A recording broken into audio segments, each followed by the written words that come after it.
Hello guys, what's up? Are, balik naman ta sa aton podcast, Hiligay non edition para sa mga Ilonggo da. Ah, ang topic naton today amo ang about sa acoustic. So, sa mga kakilala sa akon kag sa mga nagasubaybay sa akon sa akon social media, mayroon ko acoustic group, ang Antap Acoustic. Kag ever since pa man, mahilig na ko mag-acoustic. May acoustic duo ko dati with Becca Blake. And maski kami sang Satot Culprits ko nga band, nag-acoustic man na kami. May mga gigs kami nga acoustic, open mics, etc. Okay, so maliban sa ang topic naton is about acoustic, ang pinaka-gist gid sang topic today is ano ang akon gamit nga gear sa akon nga acoustic. So, let's start with iniguro ang gitara na naton. Kaya mo man gid na akong gingamit dati. Initially, sang kami ni Becca, actually, going back, Satot Culprits, amo ni ako nga gamit. Ang Fender DG60CE. Tapos, sang kami ni Becca, initially mo na akong gamit. Tapos, ang strings ini, ang super light string. Basta ang pinaka-nipis gid daw 9 by. Daw electric guitar na ang feel actually. Humo kayo. Pero, nag-gig kami sa Tudor Rose by to. Kwan, the open mic. No amplification. Daw, first time ko na-encounter to. So, wala hindi, may ara para sa vocals, pero ang sa gitara wala. Daw muna ba? Hindi na ko katanda. Let's say na lang, daw no amplification, basi hindi ito sa Tudor Rose, daw sa Star In to buy. Nga magtukar ka mo tanan, wala amplifier. Manipis ang tunog. So, kimbalik ko siya sa daw 10 or 11 para magtunog, kagbusog ang tunog sang acoustic. Ang problema naman, sakit sa kamot. Tapos, doon nabagay sa itong tingog ni Becca nga nylon. Nagbakal ko sa itong Harley Benton HBO 850. So, turtleback.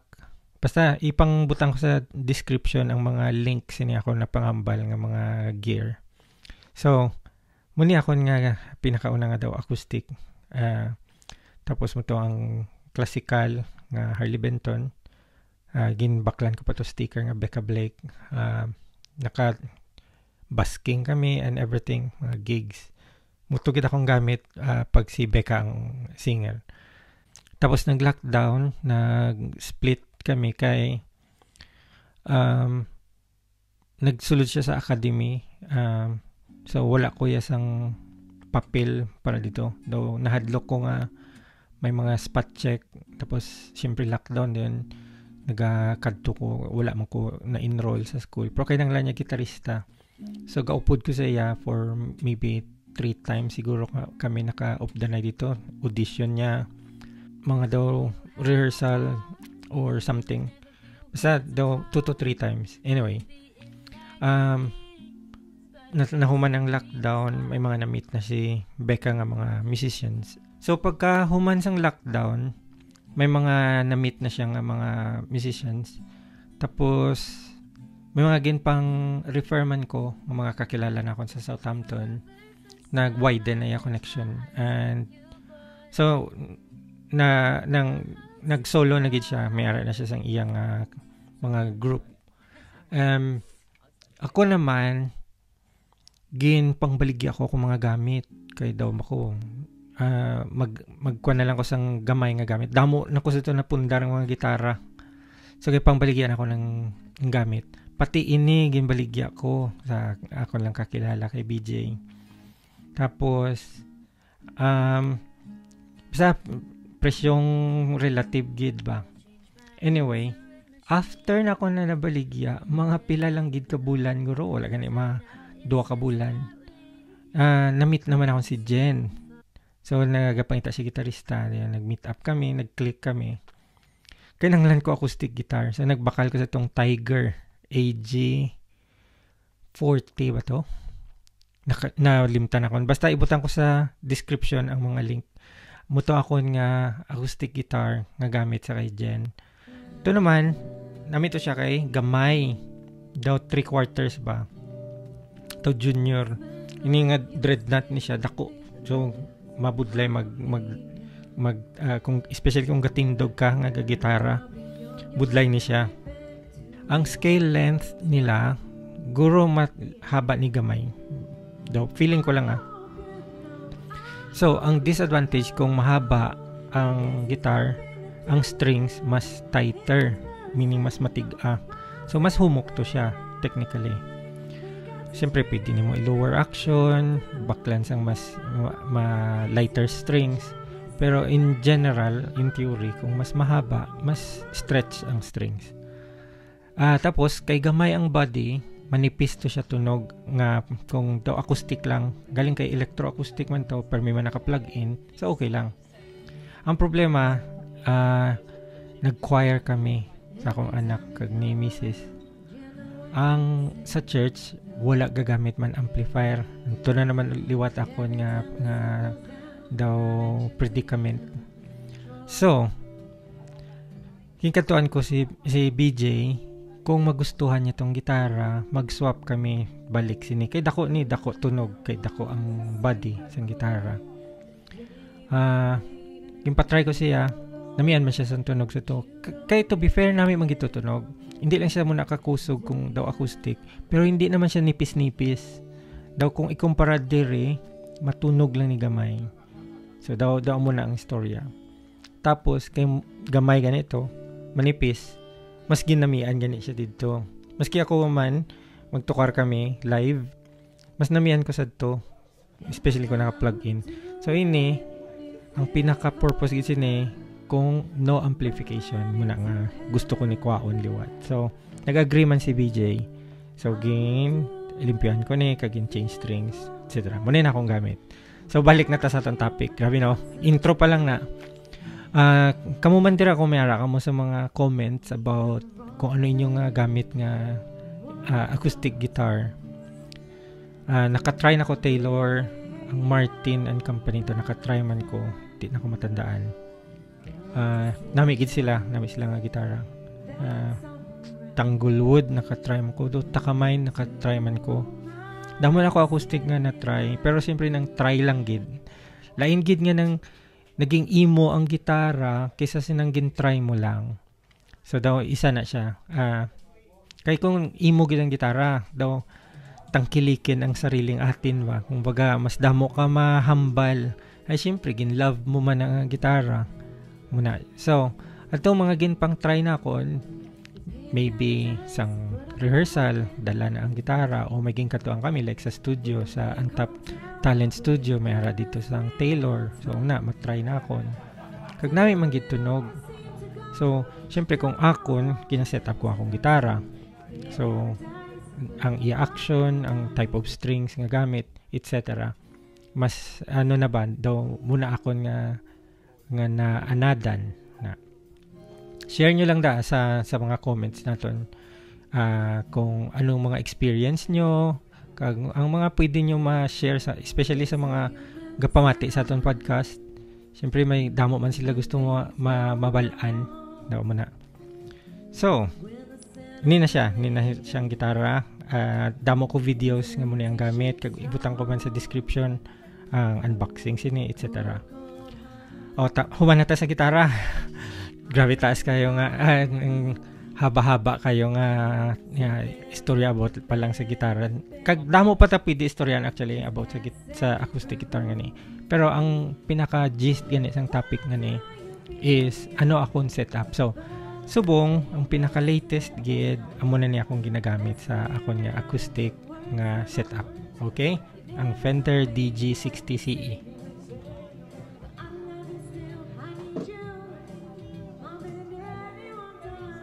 Tapos ang partner sina amo ni akon nga Likato guitar wireless system WS50 5.8 gigahertz. Ibutang ko man sa description ang link sini Likato. So next akong kapo amo naman ni ang latest ko nga kapo. Hindi man pinakabag-o, pero muna ni akong ginagamit. Kay nadula ko ang akon nga Planet Waves ba ito siya? O Dunlop something. D'Addario ba eh? Although daw isa lang man nakakumpanya ang Planet Waves, D'Addario. Pero may ginabaligya nga D'Addario, may ginabaligya nga Planet Waves. Daw mo na. Hindi ako matandaan kung diin sa duwa. Pero na siya bang mayara diri daw twerka. Black siya. Pangitaon ko, ibutan ko ang link sa description. So, nadula ko tumbot paano kung sa tungga choir kami. Kaya nagpapamangkot mo ko to sa simbahan. Wala ko na may nabilin. Tapos may katuan mo ko nga birthday party ba ito? Summer party sa Winchester. Basi nahulog sa gig bag. Kaya daw, nang hulam ko to kapo. Pero balang ko, dala ko man na permi ang kapo. So, either gimpagwa na kon para ready. Dayon, wala kami dito nag-jamming sa sulod sa Inlabalay, sa garden kami. So, sige na jamming din ako. Akong kapo at sa sulod. Mo na. Mayari na lang gamita. So, wala na akong magamit. So, feeling ko, wala na akong gimpagwa. Pero, nadula na. Wala na. So, nagbakal ko sini. Which is a lot better actually. At to nami ito itsura kag mamagaan. Pero ini daw mas namian ko diri. May ari mo ko sinisang daw unboxing review. So ibutan ko man sa description. Okay? Sa timo ko lang ninabakal actually. Tapos ang next naman ang Zoom G14. Reverb lang man akong ginagamit diri. Pero muna ako nga pedal nga ginagamit. Although may built-in tuner ni ang Fender DG60CE. Pero mas madali kung diri mo gamiton ang tuner. Tapakan mo lang on, mute pa imo gitara. Ayan. Although gamute man dito actually. Gamute man kung i-on mong tuner. Feeling ko daw na mian lang ko diri. Plus, mayroon ni siya sang auxiliary input. So, akong drum machine, diri ko gina-connect. So, speaking of drum machine, istoryan na in a short while. Pero, muni akong gamit para sa tuner, sa reverb, kag daw 2-in-1 na ba? Ari di ang drum machine, ari man din gitara. Plus, kung hindi ko dala akong nga speaker, diretso sa PA, mayroon ako timpla nga akon. Maski ipa-off ko na lang reverb niya dito sa PA. Okay? So, Zoom G14 akong gamit. Ari na siya, bugat kayo nga bag. Ini, bag niya nga para sa balunan. Ando cooler bag. So, backpack siya nga style. Pero kay igo kayo akon nga Bose S1. Mayroon ko sinisang unboxing review sini nga bag. Pero hindi na ang atong topic actually. It's just that madali na akong bitbito na akong gamit. So may gig bag man akong nga acoustic guitar. Kagini, duwa lang akong dala, okay na. Pero actually, 3 gali kaya ang tripod para sa akong nga iPad. Na dala ko na siya. Okay. So kuha na to iban pang mga dala diri. Ang diri sa gilid nga pocket, ari diri ang pedal sa akong drum machine. Actually, sustain pedal ni sang piano, ang digital piano namon. Bakal ko na separate, iya sang stag. Kay siya ang nami i-partner sa drum machine. Tungod may ara siya sang daw polarity nga switch. Ang iban daw may ara split seconds nga delay sa tong first pa lang kami nagakuan. Nagbakal ko foot switch para sa drum machine. Nga duwa para may fill in, may start and stop. Ang problema daw may delay. So gakadula kami nga duwa ni Jen. Pagtapak na kon, dapat unahan akong tapak. Di mo ko sana nga mauna na tapak. Daw i-anticipate ni mo balaw. So nakita ko nga ning stag nga sustain pedal mas ga-work dito sa drum machine. Muna lang akong gamit. So start and stop na lang.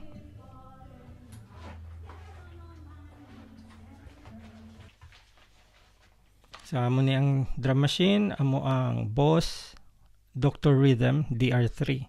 So, daan na ni kay DR3. Damo na ni nga DR drum machine. Ang Boss, may mga high-tech na. Pero kay functional pa man, editable. So may mga aging program na ko din nga amon ni Jen sa amon nga setlist. So hindi akong gamit. Ang isa pa gid ako nga ginagamit ang Licato page turner. Kay para di na ko sige swipe sang iPad, sa tiil na lang.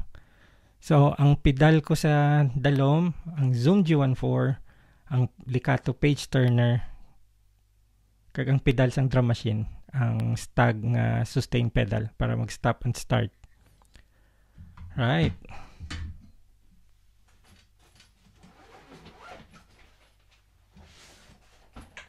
Last but not the least, ang Boss S1 Pro. Muna akon nga ginagamit para sa acoustic.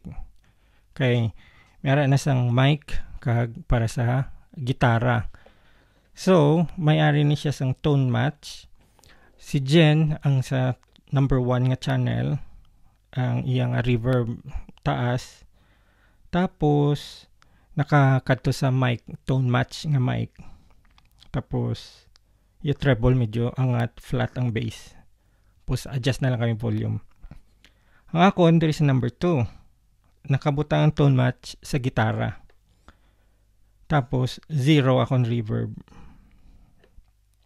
Tapos normally flat lang ni. Or agahatag ko gamay nga bass.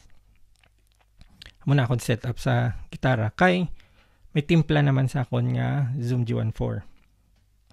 Now, question. Kay recently nag-gig kami. Araman makita man na ninyo sa akon nga podcast previously ang about tong sound check.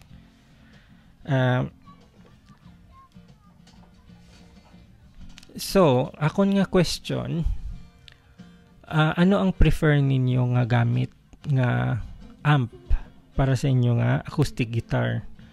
Kay naupod ko to si Rob, ang iya nga opinion plus daw nagather niya lang man to gani ambal niya bay sa daw kakilala nga may naka-mention sa iya nga kung may ara ka acoustic guitar or electroacoustic guitar, it's best kuno nga i-partner ang acoustic amp. So muto nga ang iya nga amp is Laney nga daw 30 watts nga acoustic amplifier.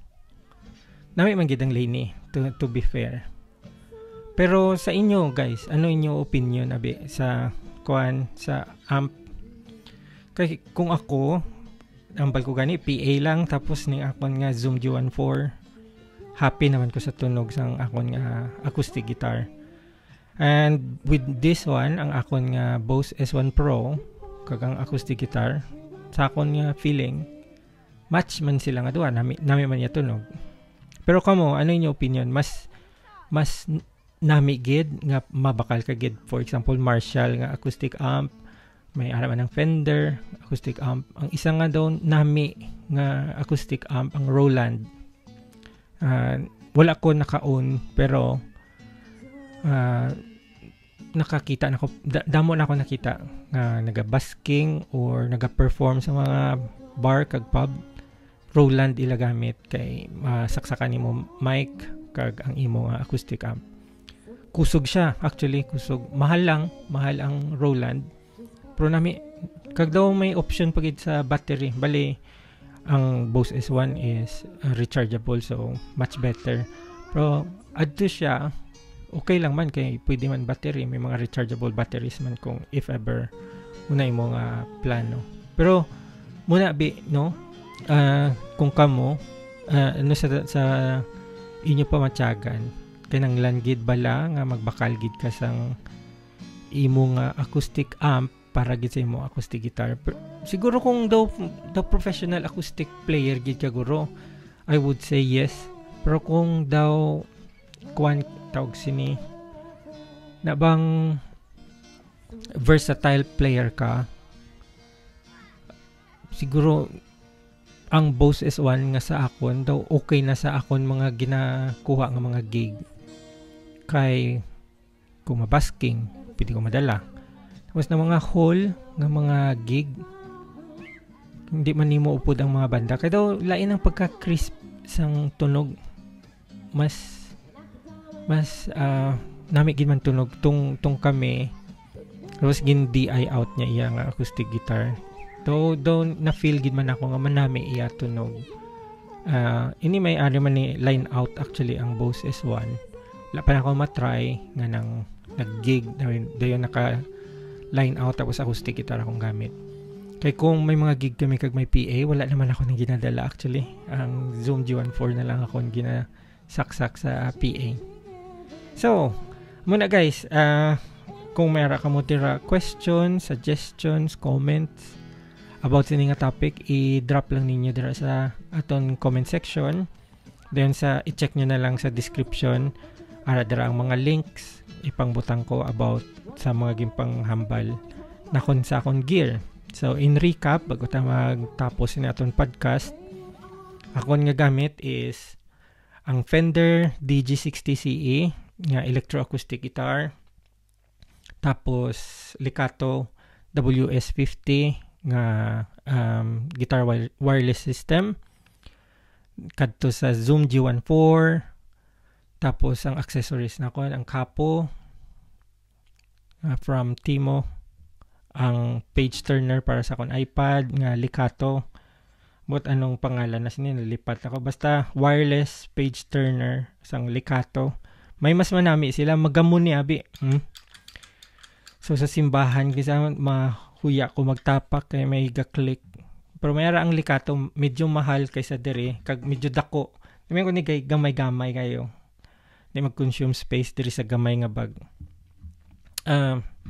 Ang Dr. Rhythm DR3 drum machine. Kag syempre ang strap na kon ang kable na muna. So muna akong nga gamit guys. I hope may mga napulot ka mo. So dili lang tayo na hasta. Kitay naman taliwat sa sunod nga episode sa akong nga podcast. Kung may mga gusto ka mga topic, i-suggest nyo lang sa comment section. God bless guys. See you later. Bye.